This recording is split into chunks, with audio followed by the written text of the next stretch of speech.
aka Fozilxon ham ajoyib qo'shiq tayyorlab ketdilar. Yangi qo'shiq taqdimoti sevgi haqida. Sevgi haqida. Mana qarang, Aysanim yana Monakoga borib kelar ekanlar. Bitta o'zim faqat Dilshod aka bilan emas. Dilshod aka bilan biz boramiz Aysan. Dilshod aka hozir maza qilib Italiyadalar, gondollar, gondolierlar deydi-ku. Albatta. Va'da bergandilar, endi efirni ko'rayotgan bo'lsalar, jamoamiz bilan boramiz deb, shuning uchun shamma qilyapman. Jahongir aka boydan beri shuning uchun eslasalar shu va'dalarni yaxshi bo'lardi. Marhamat Fozilxon, navbat sizga.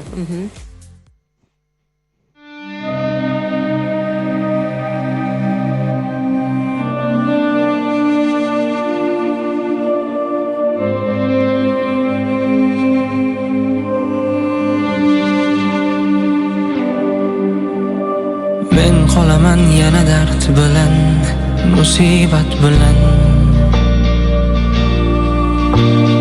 Sen yurasan dilda baxt bilan, dilda baxt bilan. Aybimni sevganim, senga ko'ngil berganim, hammasini bilib ham ko'zlarimni yumganim. Ayt, ne bo'lganim ayt. Sevganim aybim mana, kuyganim aybim mana. Shuncha bergan azobingga chidab turib berdi yuragim mana. Ayt, yana bormi so'zing, aldamaydi bu ikki ko'zing. Menga umid berib la qo'yib kutasan-da o'zgasin o'zing.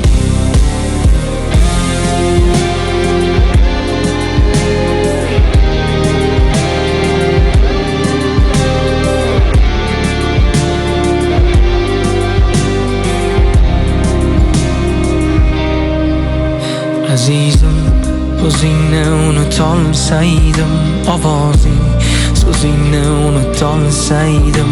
Sen meni unutding oson. Qani men ham shunday bo'la olsaydim.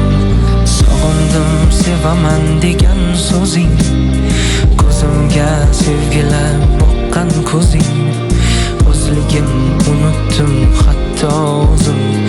Qaniydi men seni unutolsaydim.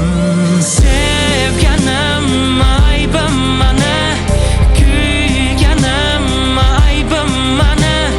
Shuncha bergan azobingga chidab turib berdi yuragim mana. Ayt, yana bormi so'zing, aldamaydi bu ikki ko'zing. Menga umid berib la qo'yib kutasan-da o'zgasin o'zing.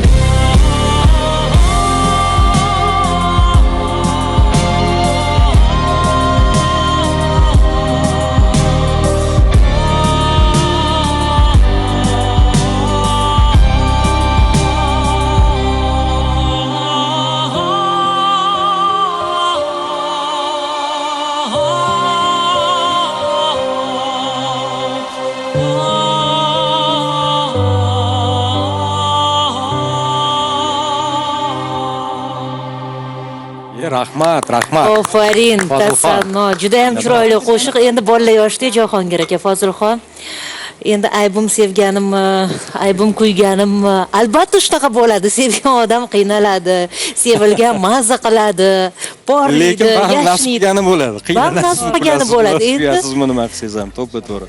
Qarama-qarshi tomondan ham ikki tomoni ham masalan muhabbati bo'lsa nima bo'ladi? Endi baxtli yakun, oila bo'ladi, chiroyli farzandlar dunyoga keladi, to'g'rimi Jahongir aka? Eng qizig'i, mikrofon ustuniga qizil ro'mol tashab qo'yishdi. Men o'yladim, haligi niyat qilib o'ylab qo'yganlar mana. Xayoliga keldim. Hech hozir bedanan ovoz ham tarixiy ham shunga bog'liq-da. O'sha insonniki degan bo'lardim. Tushunarli. Bizda reklama bor, reklamadan keyin yoki reklama vaqtida bizga albatta aytib berasiz. Xo'p, bu tarix haqida.